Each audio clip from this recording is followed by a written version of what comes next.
morreram, minha esposa já morreu, todo mundo que eu conhecia já morreu. Ele tá conversando com uma mulher no asilo.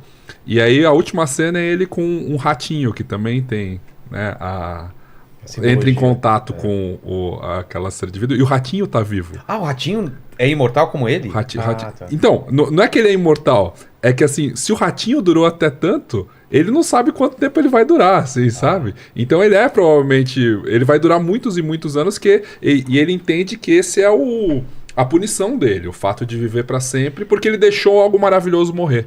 Mas é o que o professor falou, que a vida é pra ser compartilhada. Quando você não tem com quem compartilhar, pra quê? Qual é o sentido da A vida e o Vocês não conhecimento. acham que o conhecimento faltam... também. Vocês não acham que falta um streaming de filmes antigos? Tem um outro. Tem, mas acho que eles tem, não Tem o Mubi, Tem- mas é tem meio de arte, assim, filme de Mas arte. tinha que ter um lugar assim que passava só filmes de até os anos 2000, sabe? Sim, Porque é. a gente busca esses filmes e não encontra. Eu quero mostrar tantos filmes pro meu filho e a gente não acha. Então, isso é uma das coisas que a tecnologia pode oferecer. Pode, deveria. Né?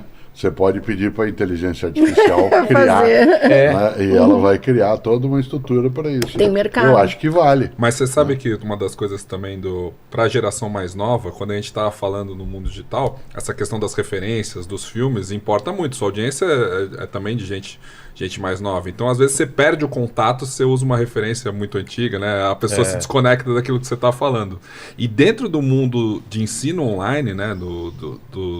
Dos grandes produtores, né, que fazem cursos e tal, tem muita gente muito nova, né? Quando eu entrei nesse mercado lá, eventos da Hotmart, do que seja, assim, você vê, quem são essas pessoas de 20 e poucos anos, com negócios e uma visão estruturada, assim, de todo jeito que funciona, já ensinando coisas que eles conquistaram, né, construíram, assim, e aí você fica se sentindo adulto. Então, assim, não é todo mundo dessa geração que tá perdido. Tem esses pontos que são pontos fora da curva, assim, dentro de uma sociedade. E o problema também da internet é o ponto fora da curva que acha que todo mundo pode ser ponto fora da curva, né? Imagina se o Pelé chega e fala, pô, só você jogar bola, cara. É só você treinar. É só ser igual eu. Exato. Era o que eu falava para eles, para os filhos. Então. Por exemplo, mas vou fazer vestibular, só tem 50 vagas. Eu falei, seja uma delas. Certo? Ser não filho do ficará Cortella nenhuma também. vaga. Nenhuma Tem vaga 49, ficará vaga. é. Nenhuma vaga ficará vaga. Seja Vão um ser deles. preenchidos. Não, as pessoas acham que ser filho do Cortella é discutir Nietzsche no café da manhã. Ser filho da Rejane é Nietzsche discutir não. Nietzsche no café da É, manhã. eu não consigo discutir Mas hoje. acha que a gente ficava falando sobre O Nietzsche filosofia. dizia, trouxestes os vossos leões do Pireu até aqui, apenas para nos mostrardes que o Pireu não é aqui. Assim falou Zaratustra. Sim, Mas não, né? A gente tem uma relação também de pai e filho que tem ônus e bônus. Tem mais bônus. Mas tem mais bônus. Mas a gente não tem esses momentos de alta discussão filosófica, todo mundo... Agora eu como virei, todo mundo... virei ensinante digital. É. O virei é aquela coisa assim, tom. Isso Aí é bom. parece que veio a varinha e fez tom. Aí você vira, não. Você tem que estudar, ir atrás, montar método, buscar, ter objetivo, saber que não é algo que basta você apresentar. O mundo digital é aberto para qualquer pessoa. Se fosse dentro desse tipo de elasticidade e de facilidades, a gente teria uma profusão de coisas. Por isso que eu decidi que eu ia aprender um pouco, para poder ensinar melhor. E para quem quiser estar com a gente nessa missão, Semana de que se vem? começa domingo. Domingo agora já. Na oficina do curso online, né? São aulas introdutórias em que a gente fala sobre a criação do método, sobre os primeiros passos para você criar o seu curso online da maneira certa. Quase assim, 4 sessões para você. O que você não pode esquecer, o que é que você deve lembrar, o que é que você tem de procurar. O que existe depois é um curso chamado Ensinantes Digitais, que vai lidar com aquilo que é apresentado, mas é para despertar, não só a preocupação, mas o desejo também, em relação a isso. E onde acha isso? Eles vão colocar o link? Como que é? Oficina do curso online.com.br. Oficina do curso online.com.br. Se alguém puder colocar aí no chat das nossas... Paquito coloca aí pra das gente. nossas equipes, o Paquito, oficina do curso online.com.br, para você se inscrever e Deixa participar. fixado. Deixa fixado Boa, nos maravilha. comentários, tá? Porque tem muita gente que sabe muita coisa e pode ampliar ali a sua possibilidade ao ter tudo isso que a gente tem hoje, né? Talvez não vai ser o Cortella, né? Mas talvez seja. Ele pode abrir um canal no YouTube, ele pode fazer isso no TikTok, como a gente falou aqui. Hoje em dia tem várias possibilidades. Eu tive um professor de literatura e língua portuguesa na escola estadual, professora Marina Sintra, na Consolação em São Paulo, que foi uma escola para a qual eu vim quando cheguei de Londrina, com 13 anos de idade. E esse professor, ele durante um ano, ele fez algo que nos deixava um pouco assustados, que ele dizia: escrever bem é escrever como Machado de Assis. E a gente tinha de ler os contos de Machado de Assis para escrever bem. Passamos um ano, Regiane, fazendo isso, e no final do ano ele disse: vocês não esqueçam que Machado de Assis só escrevia bem porque ele escrevia como ele mesmo. Por isso vocês agora comecem a escrever como vocês. Certo? Exato. Esse passo entre escrever bem é escrever como Machado de Assis, mas não esqueça que ele mesmo escrevia como ele. Portanto, ele criou, né, a partir do que leu, do que estudou, do que procurou. Isso é decisivo. Isso é que é a ideia, né, que a gente também deseja, né? E Exato. tem curso online das coisas mais diferentes que nem se imagina. Por exemplo, criar calopsitas. Olha Como só. criar calopsitas. Como fazer um galinheiro e ter ovos, né? Vender ovos. Então, assim, tem curso de muita coisa. Fora desses hobbies que você falou da pandemia, fazer cerveja, fazer sim, bolo, fazer... E não só isso, mas as Costura, pessoas aprendem profissões, né? Claro, Isso, O que eu trabalho hoje não foi ensinado na escola, né? Como construir autoridade digital, como você estar de uma forma no mundo digital, nas redes sociais, que não seja fazendo dancinha, não seja só curtindo uma onda, uma trend, né? Que os caras falam. Isso aí é uma coisa que eu fui aprendendo no digital, né? Igual você falou que aprendeu a editar, é isso? Várias coisas. Hoje em dia, tudo que eu preciso, eu vou direto no YouTube. Tô mexendo no Photoshop, preciso aprender a fazer uma máscara. Como fazer máscara, não sei o quê. Como fazer uma edição, como fazer uma abertura. Tudo, cara. Você acha tudo. Sempre tem alguém ensinando. Exato. E vou lançar meu livro agora em julho. Cara, tem pessoas com 2 horas falando sobre como escrever um livro de fantasia. Qual é o título do teu livro? Cria um prompt no chat GPT.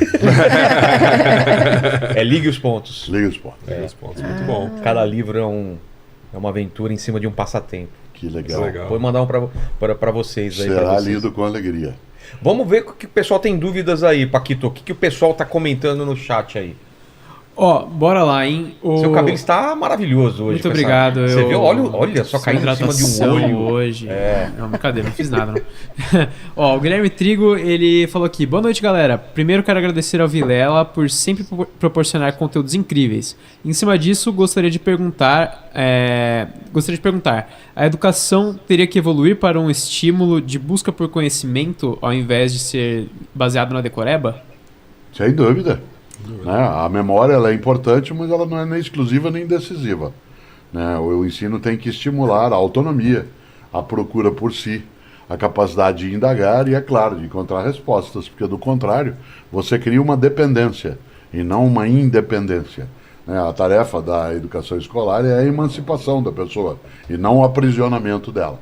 Né? E nesse sentido, a gente precisa alterar, né, nossos modos de fazer de maneira que as pessoas ganhem mais capacidade de procurar saber quais são as perguntas adequadas, encontrar prazer naquilo que fazem, mas saber também que exige esforço. Uma coisa né? que eu aprendi com meu pai, isso eu posso falar mesmo, é que é o pensamento crítico, que perguntas são mais importantes que respostas.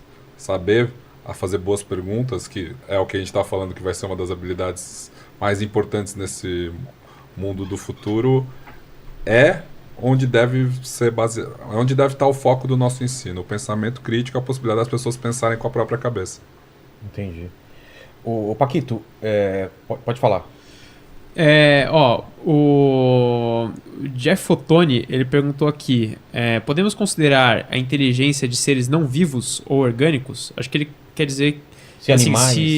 se, por exemplo, a inteligência artificial deve ser considerada como uma inteligência mesmo, ou ao invés de ser considerada como uma programação ou coisa do tipo, né? A gente caminha para isso. Eu já vi gente falando que ela não é nem inteligente e nem artificial, né? Que o nome acabou pegando, mas ele é errado hoje em dia, né?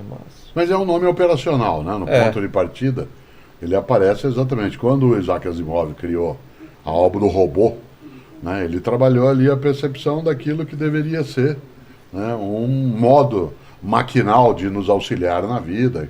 Depois a noção de uma inteligência artificial tem a suposição de que ela é uma elaboração humana, portanto não é o que veio da natureza, né? Por isso o artificial, do artífice que vai e faz. Sabe o que é mais incrível e que surpreendeu todo mundo no chat GPT?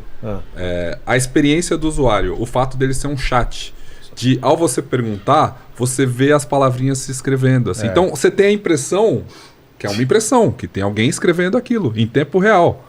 Mas não é, aquele texto já está pensado, só que ele vem escrevendo aos pouquinhos. A ilusão. Te dá aquela ilusão que tem um recipiente naquele chat, que tem outra pessoa respondendo você. Então isso é user experience, né? Experiência do usuário. Isso que mudou o mundo de novembro para cá, assim, que tá todo mundo fascinado. Porque você tem a impressão que é assim uma inteligência real falando com você. Aquele texto, no momento que você pergunta, ele já está pronto, rapidinho, só que ele vem. Você sabe que aquela pergunta que você tem que responder quando você vai entrar em algum site, não sou um robô?